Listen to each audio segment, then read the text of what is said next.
Bonjour à tous, j'espère que vous allez bien. Je vous propose aujourd'hui une nouvelle lecture de vos vies antérieures. Donc comme l'autre fois, je vous proposerai plusieurs vies, à vous de choisir celle qui vous conviendra et celle qui vibrera avec vous. Aujourd'hui, je vais vous proposer 3 vies antérieures. Comme l'autre fois, je vais vous donner des détails sur certaines choses, mais je resterai très générale de façon à ce que vous ayez un maximum d'informations et que vous puissiez adapter à ce qui vous correspond ou pas. Puisqu'évidemment, je vais me connecter à une vibration de vie antérieure commune à plusieurs personnes, donc ce seront des éléments pour vous dire, voilà, quel type de vie vous avez et pas précisément quelle vie vous avez. Si vous voulez savoir précisément quelle vie vous avez eue, je vous propose des séances individuelles pour cela, soit par le rêve éveillé, soit par d'autres techniques.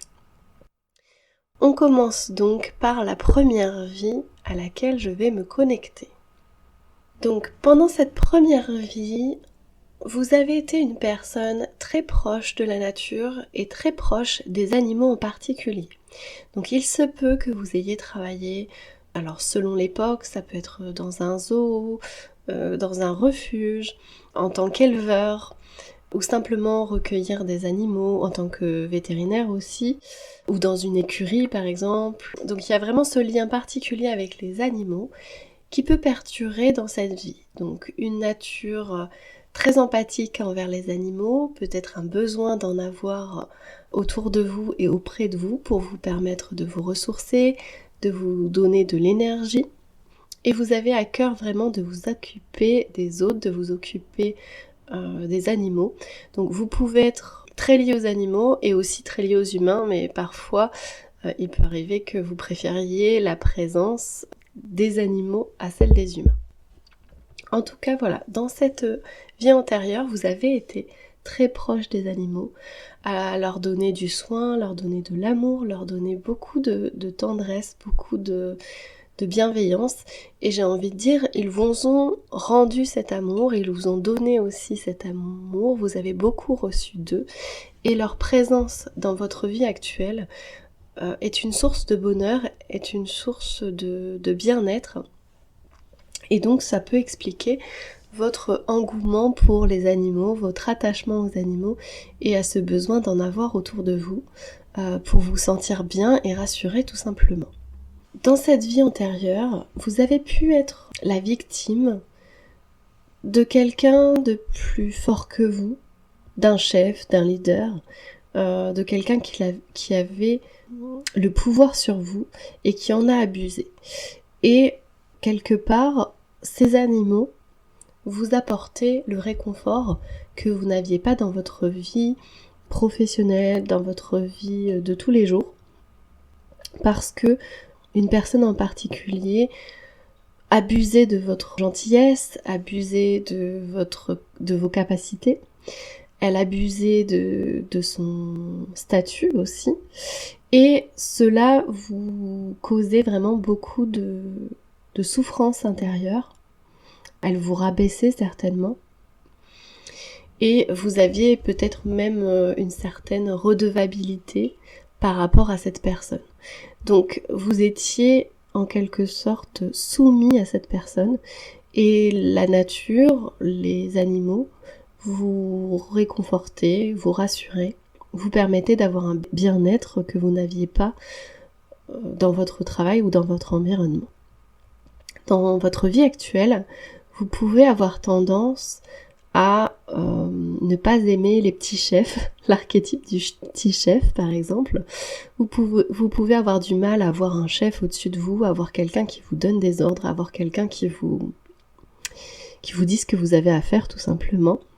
et avoir des difficultés en général avec l'autorité. Donc ça peut s'être manifesté aussi dans l'enfance où vous aviez du mal à accepter l'autorité des parents,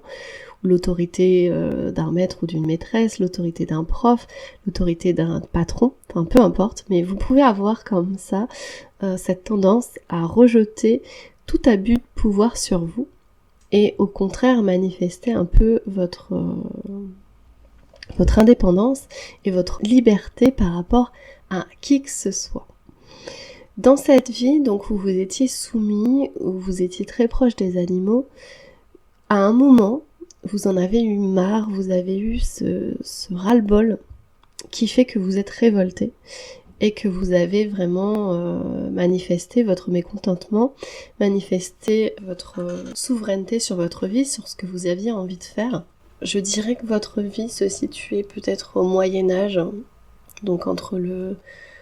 12e et le 16e maxi, donc où vous faisiez plutôt partie de la classe plutôt des paysans ou des personnes à faible revenu en tout cas, et qui devaient dépendre de quelqu'un de plus riche. Et donc pour vous, il y a eu vraiment des inégalités, des injustices qui font que dans cette vie actuelle, vous avez un peu un tempérament à ne pas vous laisser faire, à ne plus vous laisser faire, à ne plus être soumis et à vous rassurer par la présence d'animaux. On peut dire que dans cette vie, vous avez tout de même connu le véritable amour. J'ai envie de dire pas forcément un amour d'humain à humain, mais ne serait-ce que par l'amour que vous ont donné les animaux, que l'amour que vous leur avez donné également, ça vous a comblé et vous avez vraiment eu le sentiment d'aimer et d'être aimé dans cette vie antérieure-ci en tout cas. La seule chose que vous n'avez pas supporté, c'est vraiment l'autorité, l'ascendant qu'on pouvait avoir sur vous. Et voilà, et le fait d'être obligé, d'être rabaissé, de ne pas pouvoir dire ce qu'on pense tout le temps, etc. Cette injustice a été très marquante dans cette vie-là. Vous vous êtes rebellé, et c'est certainement ce qui a causé votre mort ou votre déchéance, ou en tout cas vous en avez subi les conséquences d'une manière ou d'une autre. Donc forcément, comme je fais une lecture générale, ça pourrait être un emprisonnement, ça pourra être une punition, ça pourra être la mort aussi dans certains cas. Mais ce qui est important, c'est que voilà, dans cette vie antérieure, vous n'avez pas eu d'équilibre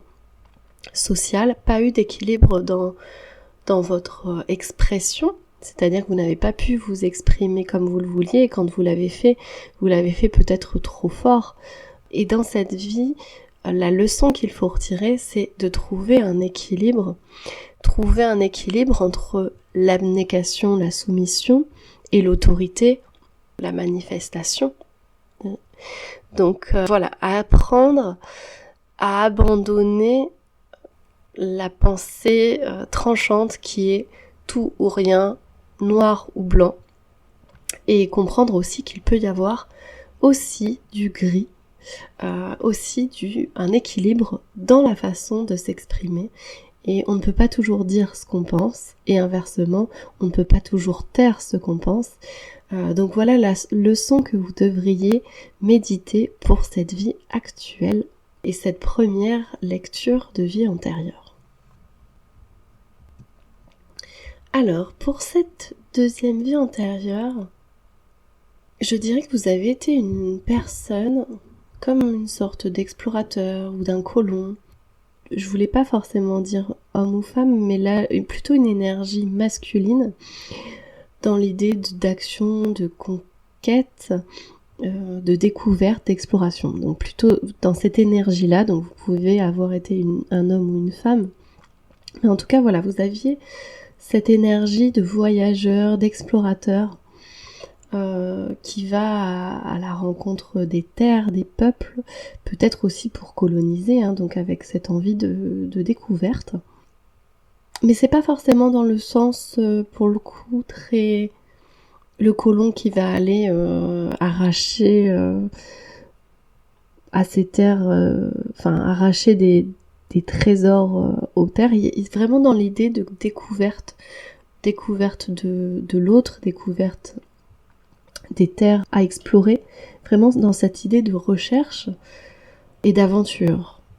Pas dans l'idée de conquérir le monde, mais dans l'idée de le découvrir. Et dans cette vie antérieure, vous aviez quand même un esprit très scientifique, j'ai envie de dire, un esprit plutôt cartésien, un esprit explorateur, technique, un savoir ancestral, mais un savoir culturelle, l'idée de faire avancer la science, enfin voilà, il y a vraiment cette idée de technique, de scientifique, de cartésien très présente. Et au cours de vos voyages, d'un voyage en particulier, je dirais le voyage d'une vie, vous avez fait la rencontre d'une culture différente, d'une ouverture d'esprit différente et en quelque sorte d'événements paranormaux ou voilà, je sais pas, une civilisation par exemple qui utilisait beaucoup de sagesse ancestrale, de rituels, une civilisation très tournée vers la lune, vers les éléments, vers la nature, et votre esprit cartésien a trouvé dans cette culture quelque chose à laquelle il ne s'attendait pas, c'est-à-dire une dimension humaine différente, une compréhension de l'humanité qu'il n'avait pas envisagée et qu'il ne pouvait pas vivre, j'ai envie de dire, dans sa propre civilisation. Et le fait d'avoir fait ce voyage, d'avoir rencontré ces civilisations, ça l'a reconnecté en quelque sorte à sa partie intuitive, à sa partie émotive aussi, sensible, beaucoup moins cartésienne et beaucoup moins scientifique, mais plus instinctive. Et donc ça a été une rencontre fabuleuse qui a réveillé beaucoup de choses. Le plaisir du corps, j'ai envie de dire, alors je ne parle pas du plaisir sexuel, hein, je parle vraiment du plaisir de se mouvoir, d'avancer, de danser, de suivre la musique, de laisser parler le corps, et à travers le corps aussi laisser parler l'intuition. Et donc peut-être que vous avez dans cette vie actuelle une affection particulière maintenant pour tout ce qui va être la danse, le rythme, la musique, la créativité, les fleurs, tout ce qui va être intuitif aussi, les sciences occultes un peu, les rituels, tout ça, ça peut vous parler maintenant. Mais vous pouvez avoir gardé aussi ce côté très cartésien et ce côté très terre à terre. Donc j'ai envie de dire que actuellement, vous êtes certainement une personne qui peut-être vit une certaine dualité entre la matière, le concret, le cartésien, la science, et puis d'un autre côté, tout ce qui passe par les sensations, les émotions, le corps, l'intuition, l'invisible, et donc vous pouvez être tiraillé entre l'un et l'autre. Et là, en fait, clairement, cette vie antérieure, elle nous dit qu'il n'y a pas à être tiraillé entre l'un et l'autre parce que les deux existent, les deux ont leur importance. Et si on vit uniquement dans les émotions et dans l'intuition, alors on n'est plus vrai, mais on n'a pas conscience de la vie qu'on a et on fait rien dans la vie. Et si au contraire on est complètement dans le terre-à-terre, dans l'action, tout le temps dans le professionnel, dans la matière, eh bien on passe à côté de son âme aussi. Et c'est cet équilibre que vous avez trouvé par hasard, j'ai envie de dire, par l'exploration que vous avez faite, vous avez trouvé d'autres cultures, trouvé d'autres manières de penser. Et là, dans cette vie-là, on vous dit que si vous êtes tiraillé entre les deux, bah, c'est le moment d'aller explorer l'autre partie que vous n'avez pas explorée. Donc là, ça peut être, vous êtes très cartésien et vous n'avez pas encore exploré la partie intuitive, mais vous y pensez. Ou inversement, vous êtes très intuitif et vous n'êtes pas trop dans la matière et vous êtes passé un peu à côté de votre vie aussi concrète. Et là, on vous dit d'aller explorer un peu les deux facettes de votre personnalité, les deux facettes de l'humain en quelque sorte, son âme et son corps, et son mental aussi, donc d'aller explorer toutes ces facettes pour trouver un équilibre, votre équilibre. Et il n'y a pas obligation à pencher d'un côté ou de l'autre, mais vraiment de trouver cet équilibre qui vous correspond. Donc voilà. Utilisez à bon escient cette expérience. Si vous avez besoin de danser, de vous reconnecter à votre intuition, faites-le. Et si vous avez besoin de vous rattacher aussi à la science, ben faites-le également parce que c'est important de trouver l'équilibre en toutes choses. Voilà pour cette deuxième lecture de vie antérieure. Alors, dans cette vie antérieure, là, ce sera totalement différent des autres vies, donc peut-être qu'une des deux autres vies vous parlera aussi. Là, vous avez été une personne très charismatique, avec ce côté charmeur ou charmeuse, très séducteur, parfois, je dirais, malgré vous, mais quand même avec cette facilité à user de ces charmes pour avoir ce que vous vouliez, pour obtenir des faveurs, pour avancer dans votre vie. Et il est possible que vous ayez brisé pas mal de cœurs, pas forcément de manière consciente, ni forcément volontairement, mais en tout cas vous avez vraiment fait un petit peu de dégâts au niveau du cœur des autres personnes qui étaient autour de vous. Et dans cette vie où vous étiez très charmeur, très séducteur ou charmeuse, vous adaptez, hein, ça peut être un homme ou une femme, vous avez été vous-même en admiration, mais de manière obsessionnelle, par rapport à une personne qui était votre amant, votre maîtresse, peu importe, mais une personne que vous avez vraiment aimée d'une manière pas forcément naturelle, c'est-à-dire que vraiment obsessionnelle, à aller surveiller en permanence cette personne, surveiller et contrôler le moindre geste, traquer par ailleurs, ça peut être ça aussi. Et donc vous avez à la fois ce côté très charmeur, très séducteur, et à la fois une envie et une obsession pour une seule et même personne. Dans cette vie antérieure, vous avez donc abusé de votre pouvoir de séduction pour obtenir un certain rang, un certain pouvoir, une certaine autorité. Et peut-être que vous avez eu des opportunités de postes, d'achat, de circonstances en fait favorables par votre charme, par vos séductions, par vos atouts en fait de séduction.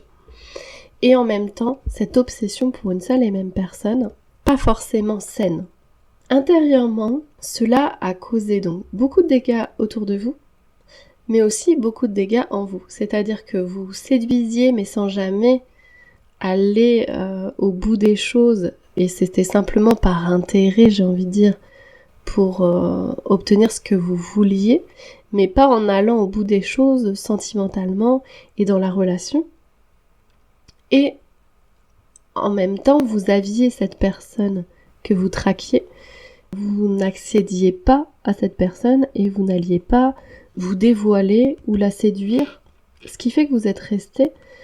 en quelque sorte malheureux en amour,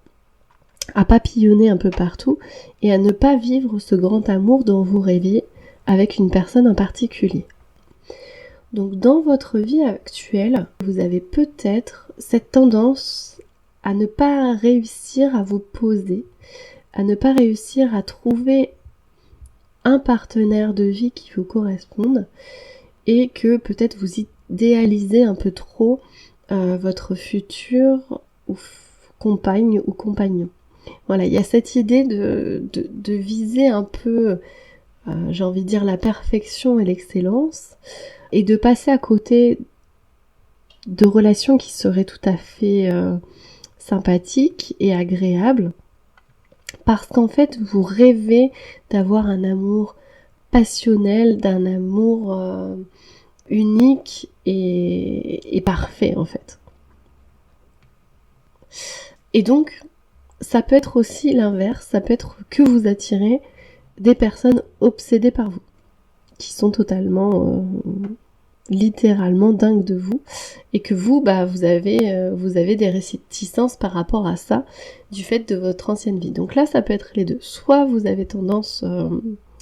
à chercher la perfection, et dans cette volonté de chercher la perfection, vous pouvez d'ailleurs être en couple, mais chercher ailleurs, un peu papillonner,